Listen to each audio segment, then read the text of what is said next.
10 famous books. Their authors later renounced. Welcome to Next Chapter Audio.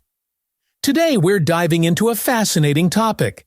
10 famous books that their own authors later disowned, regretted, or outright renounced. It's surprising to think that works celebrated by fans and critics were sometimes seen by their own creators as mistakes, embarrassments, or products of a mindset they'd outgrown. From novels that strayed too far from an author's vision to works abandoned due to controversial content, these stories reveal the complex relationship between writers and their creations. So, if you're ready to explore the strange world of authors who turned their backs on their own books, keep watching. Number 10. Dante Gabriel Rossetti. Dante Gabriel Rossetti, a 19th-century poet and artist, led a life filled with intense passion and turmoil. Born into a family of writers and married to Elizabeth Siddal, a well-known artist's model, Rossetti was deeply immersed in the creative world. However, his infidelities had a devastating impact on his wife, whose heartbreak spiraled into severe depression, eventually leading to her tragic overdose on laudanum. In a romantic yet tragic gesture, Rossetti buried a notebook filled with his unpublished poems with Elizabeth, tucking it into her hair as she was laid to rest. Years later, in a moment of desperation for inspiration, he made the controversial decision to exhume her grave and retrieve the notebook. The poems had deteriorated, with pages eaten away by worms. Nevertheless, Rossetti salvaged what he could, and the poems were published, but they received little acclaim. Haunted by guilt for both Elizabeth's death and the violation of her grave, Rossetti spent the rest of his life regretting this collection of poems, considering it the most shameful work of his career. Number 9. Franz Kafka. If reading The Metamorphosis in high school felt challenging, imagine being Franz Kafka himself, a writer so critical of his own work that he burned an astonishing 90% of it. And on his deathbed, Kafka took it a step further, asking his close friend Max Brod to destroy the remaining manuscripts. But Brod had other plans. Defying Kafka's wishes, he preserved and published Kafka's works, even smuggling a briefcase of Kafka's papers across the German border before the Nazis seized control. The Kafka saga didn't end there. Brod's remaining collection of Kafka's writings and sketches eventually ended up in the hands of his secretary, who passed them down to her daughters. Now, these century-old papers, originally meant for destruction, are at the center of a legal battle with the nation of Israel, both parties claiming ownership. Meanwhile, 20 notebooks Kafka entrusted to his lover disappeared after being confiscated by the Gestapo in 1933. Volunteers are currently scouring World War II archives in hopes of recovering them, but they may never be found. Kafka's story is a testament to the complications of wanting your work erased forever. If you truly wish for your words to vanish, it seems you may have to toss them into the flames yourself. Quite the renunciation indeed. Number 8. Don DeLillo. Don DeLillo, a celebrated figure in postmodern literature, is widely respected for his thought-provoking novels and plays. Literary critic Harold Bloom even counts him among the few living American novelists worthy of high praise. However, there's one book by DeLillo that you won't find listed in his official bibliography. Amazons. Co-authored by DeLillo in 1980, Amazons is a humorous mock autobiography of Cleo Birdwell, the NHL's fictional first female hockey player. Rather than focusing on her athletic feats, the story follows Cleo's romantic escapades with coaches and teammates.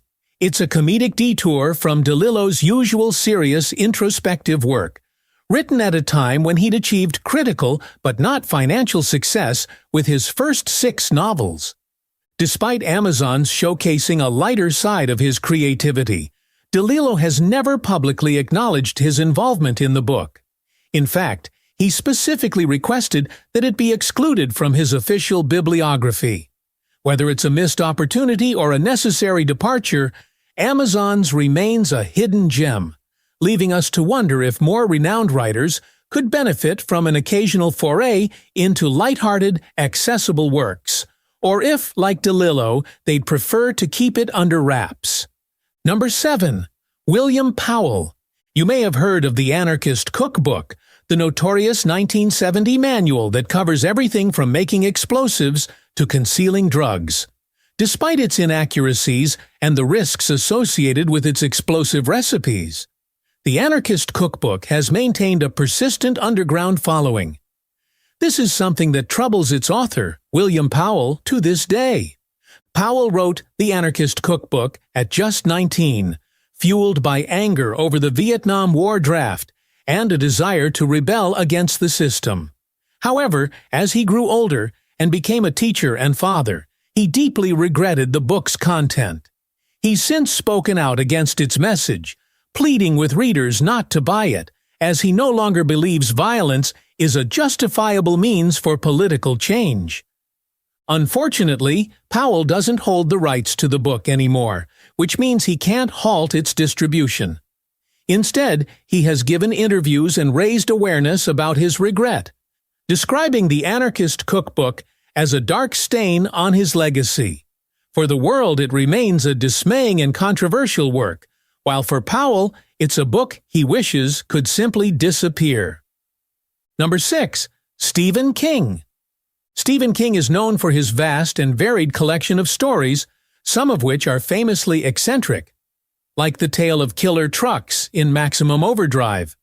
But one of his early novels, Rage, is remembered not for its quirkiness, but for its tragically prophetic subject matter.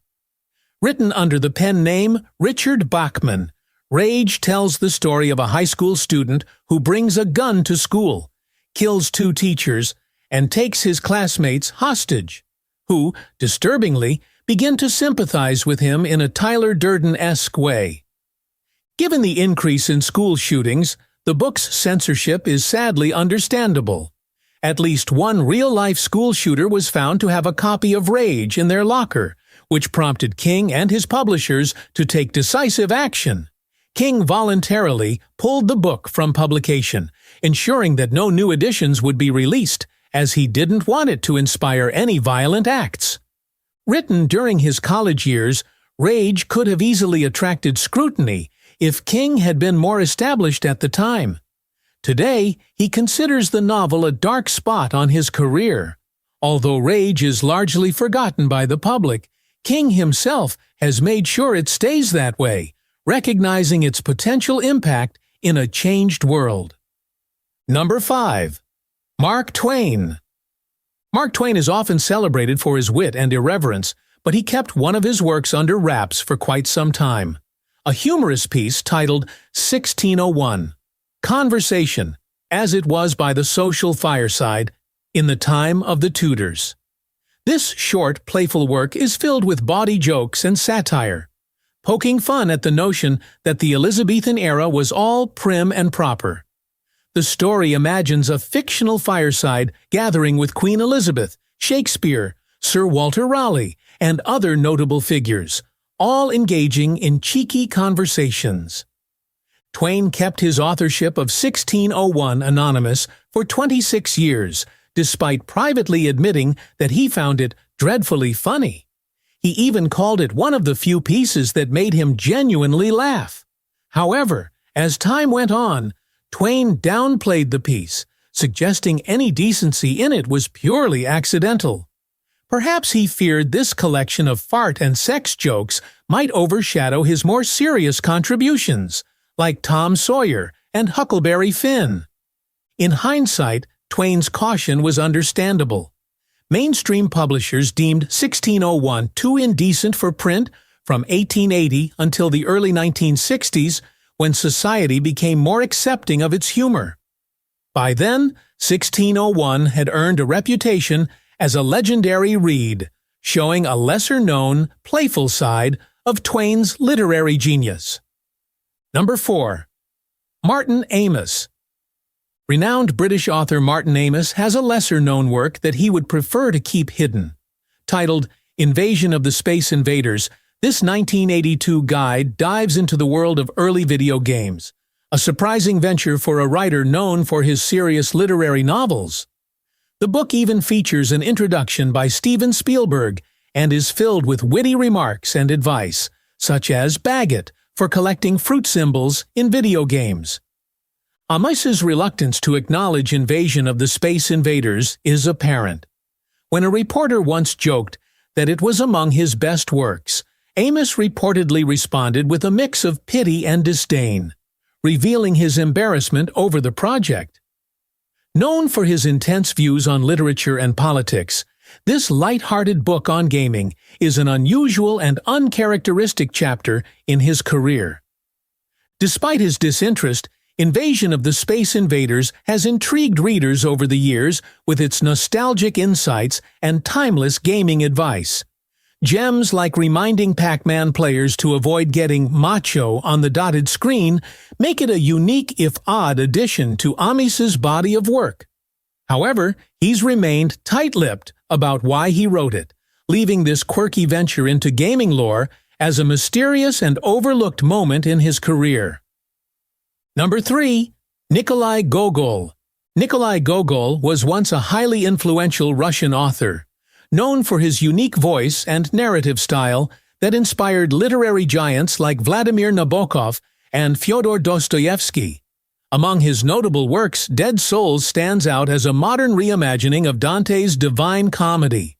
Gogol viewed it as merely a prelude to a grand epic poem he envisioned, one that would aim to spark social change and address Russia's pressing issues. However, everything changed during the tumultuous process of writing the sequel, Dead Souls Q. Gogol fell under the sway of a fervent priest named Matvey Konstantinovsky, who convinced him that his literary pursuits were a sinful affront to God. This led to a tragic turning point. On the night of February 24, 1852, Gogol destroyed the nearly completed manuscript of his sequel, along with all notes for a potential third installment. Only a few fragments of his work survived the flames. Overcome with remorse for his actions, Gogol stopped eating and passed away just 9 days later. This act of self-destruction not only obliterated his career and legacy, but also extinguished the potential for future writings that could have emerged from his extraordinary talent. Gogol's story serves as a haunting reminder of how the interplay between faith, creativity, and mental anguish can dramatically alter the course of an artist's life. Number 2. Ian Fleming. In the early 1960s, Ian Fleming was riding high on the success of his James Bond novels. However, he soon became concerned when he noticed that his adult thrillers were attracting a younger audience, schoolchildren who idolized Bond for the wrong reasons. In an effort to address this issue, Fleming decided to write a cautionary tale, offering an alternate perspective on Bond's world. The result was The Spy Who Loved Me. This novel follows the experiences of a woman named Vivienne Michel. Her narrative explores deeply personal themes, including losing her virginity in a movie theater, working as a secretary, undergoing an abortion, and managing a struggling motel. Her life takes a perilous turn when mobsters target her motel, attempting to set it ablaze for insurance money. Interestingly, Bond doesn't make his appearance until the final third of the book, where he dispatches the thugs, seduces Vivienne, and then departs before the story concludes. Unfortunately for Fleming, the novel didn't achieve the desired effect. Critics heavily panned it, dismissing its attempts at progressive dialogue. Disappointed by the response, Fleming considered The Spy Who Loved Me a failure and refused to authorize any paperback or hardcover reprints. He subsequently ignored the events of the book in his later works, and only allowed its title to be used for the film adaptation if the plot had no connection to the original story. Nonetheless, The Spy Who Loved Me introduced one memorable character to the Bond universe, Horror, a gangster with metal teeth who would go on to inspire the iconic film Henchman Jaws. Number 1. Hergé. When it comes to controversial Tintin books, Tintin in the Congo often takes the spotlight. In this story, the infamous Belgian reporter serves up a hefty dose of racism and big game hunting in the wilds of Africa. However, writer and artist Hergé didn't hesitate to reissue it alongside his newer works later in life. Curiously, the one book missing from that collection wasn't Tintin in the Congo.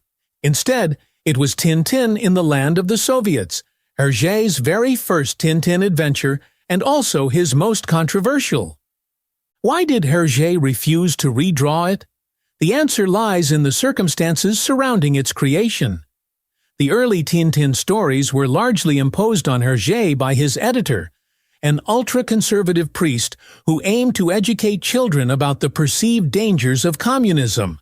However, the priest fabricated many of the details, leading Hergé to rely on a sensationalistic book that criticized the communist regime to craft the story. Reflecting on it later in life, Hergé admitted that it was a youthful mistake. Ironically, while historians have found some accuracy in his depictions of the harsh living conditions in Russia at the time, it wasn't enough to warrant a re-release. For years, Tintin in the Land of the Soviets remained hidden from the shelves. Hergé eventually relented when bootleg copies flooded the market, but he insisted that only the original black-and-white version be reprinted without updates or colorization. One can't help but wonder if there's a Tintin enthusiast out there currently working on that project. Just don't expect Hergé to support that old Soviet schlock. Thanks for joining us on this thought-provoking journey through the books their authors would rather forget. Which of these stories surprised you the most? Let us know in the comments if you've read any of these disowned classics, or if there's a book you'd like us to cover next. Don't forget to like, subscribe, and hit that notification bell for more unique insights into the world of literature. Here at Next Chapter Audio, we're always digging up stories that make you see books in a new light. Until next time, keep reading, keep exploring, and we'll see you in the next chapter.